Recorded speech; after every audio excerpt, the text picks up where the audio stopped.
Hello everyone and welcome back to another video. My name of course is Resonant and welcome back to another Bannerlord PC build. Now in the last two, they've gone down really well with you guys, and in fact the main reason I'm making this one, actually probably the only reason I'm making this one, is because so many people have asked to see it.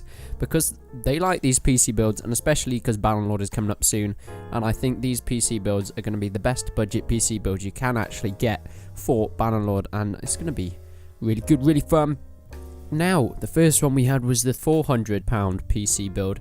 That one could run Bannerlord on medium to low settings, 1080p I think. And of course, like I said in the past two videos, these are just predictions. We don't know the exact specs of Bannerlord yet. I cannot say that enough. Do not say, oh, this is definitely going to run it at these exact settings that I say right now. These are just guesses from the stuff we've seen and the stuff we've been told. But, you know, it's on the safe side. This is going to be the £700 Bannerlord PC build, and this one I'm pretty sure is going to be able to run it at the max settings, if not tiny bit down on max settings if you want to get 60 FPS 1080p all the time. But I'm pretty sure this is going to be able to run max 1080p 60 FPS most of the time, because Bannerlord, from what I've heard, is going to be a really well optimized game, and this is a beast PC. So let's get straight into it, and starting with the CPU. For the processor, we are going with the Intel Core i5-6600K. This is a K series obviously, so it is overclockable, hence the next thing we're going to be getting on this list. This is at 3.5 GHz, and obviously if you overclock it, that speeds up the core clock, so you can get that to maybe 3.7, maybe even 4 GHz. That is going to be a really beast PC. The i5-6600K is the new Skylake processor i5, and it is a beast processing core. This will be able to run pretty much any game at the moment that's out, and the games further coming on later on with a decent graphics card, which we are getting. So this one will definitely be able to do you justice. This is going to be an amazing start to our PC build. This is a quad-core processor, and let's go on to the CPU cooler.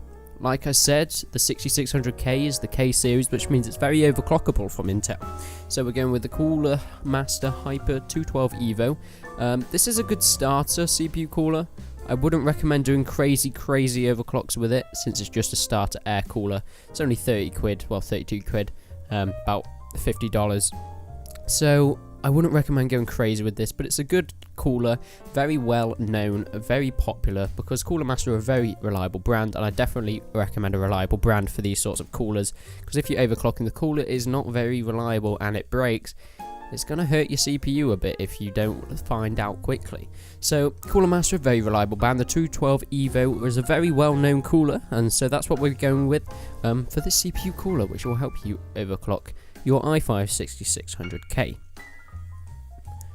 Now the motherboard, of course, it has to be the LGA 1151 socket to support this CPU. This is the new Intel Skylake socket for the motherboards, and this comes in at about £70. This is the MSI H110M Gaming Micro ATX motherboard. It has everything we need, it has enough room for upgradability, and it will fit this PC build perfectly.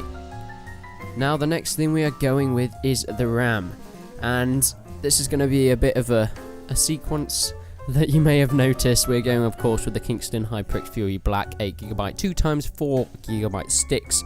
But unlike the last build, this is DDR4 memory, which means you'll be able to get extremely good and fast speeds with this memory. DDR4 is basically going to be the new types of memory that is coming in. It's a lot faster than DDR3. It's a little bit more expensive, but hardly anything. At the moment, this is about 2 quid more expensive than the DDR3 version of it.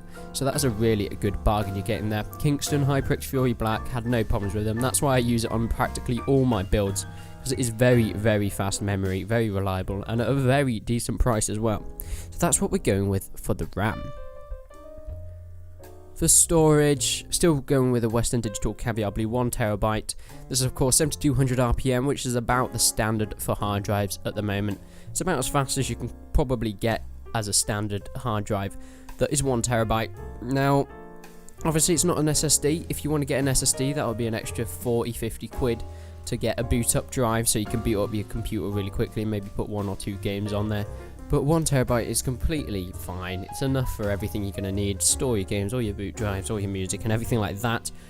Maybe if you want to get into recording, 2 TB might be good, or more, obviously. But 1 TB is actually perfect for just casual stuff. Even if you want to do a bit of recording, 1 TB is absolutely fine. So I don't really see the need to push the price up and go for a 2 or even 3 TB hard drive at the moment. But there's also room for upgradability, so that's absolutely fine there. Now for the case, we're going with the Corsair Spec 2 ATX mid-tower case. In fact, this is the case I have got. It's the exact same case. I'm going to change it because it doesn't quite fit my setup at the moment. I've kind of changed my setup completely and it's turning into a very white setup, so I'm going to change the case a bit. But it's a very decent case, I can say that from experience. Very well made, very easy to get your stuff in there. And there is even some cable management stuff in there. There's some holes and sliders that you can pull out and move around to put your wires through, and it makes it look very clean, so it's very nice to look at as well. It's got the nice green LED fan on the front, and obviously there is room to put other fans on the front and at the back, so it's a very decent case. It's got USB 3, it's got everything you're going to need, and it's a very decent price of £50. The MSI GTX 970 4GB Twin Frozer video card is what we are going at for our GPU. Now, many of you know the GTX 970 is a very good card. It isn't the newest generation of graphics card, it's not the new Pascal series, but the 970 is still a beast of a card. This is kind of a really good 2K graphics card, so running games at 2K shouldn't be a problem. Maybe even Bannerlord at 2K could be a possibility, but I'm not going to get your hopes up because I don't want to say something wrong, but it will definitely be able to do 1080p Bannerlord, 60 FPS, and the highest settings, ultimate settings, and it's going to look beautiful on this card. It is a really good card, and the Twin Frozer means basically it's got really good fans on it, so cooling isn't going to be a problem for this. 4GB should be perfect for the amount of video memory buffer you're going to need for the textures or the shadows and everything like that. So this card is going to be a decent buy, an extremely good price at the moment. These GTX 970s after the Pascal series has come out, so that's kind of what I'm going with. You guys can maybe go up to a 1070 if you want to spend a bit more, but obviously that's going to push the price up a lot. The 970 is exactly a perfect card for Bannerlord in my prediction though, but the 1070 will be a very decent buy as well. I think I'm going to go up to a 1070 before Bannerlord comes out, then I'll be able to play it with no issues at maybe even like 2K at 60 FPS. It's going to look beautiful. And finally, the power supply. Now, the power supply is a 550 watt power supply, maybe push it up to 600 watts at the moment. 550 watts should be absolutely fine. I've got a 550 watt power supply in my machine and it works absolutely fine, and I've got very similar parts to this. It's the EVGA Supernova 550 watt 80 plus gold certified, which means gold certified, which means it's very power efficient. You can get silver and bronze and platinum certified power supplies, and basically gold means it's extremely efficient. It uses up less energy and outputs a lot of power for a good efficiency. So yeah, the 550 watt should be perfect. Maybe you can push it up if you want to upgrade to a 600 watt later on, but the 550 watt is absolutely fine. Fully modular means not all the wires are plugged in. So if you have a semi-modular or a non-modular power supply, it means all the wires are already plugged into it, so it looks a bit messy, you know, because maybe you're not having 2 graphics cards, you don't need the 2 graphic card pin things. So a fully modular means they come with it but they're not all plugged in, so it means that you can put in the wires you want, the wires you need, so there's the least amount of wires as possible. It looks very smart, it looks very nice. So that's why I definitely recommend a fully modular power supply if you're wanting a good clean build. But other than that, that is the end of the build. I hope you guys enjoyed this video. If you have any ideas of upgrading this, obviously remember the price range. This is going to be the £700 Bannerlord PC build. This I think is probably going to be my last Bannerlord PC build at the moment, unless you guys have any other ideas for price points you want me to do. Like I said, below £400 probably isn't going to work. But other than that, thank you guys for watching the video. If you enjoyed it, remember to leave a like.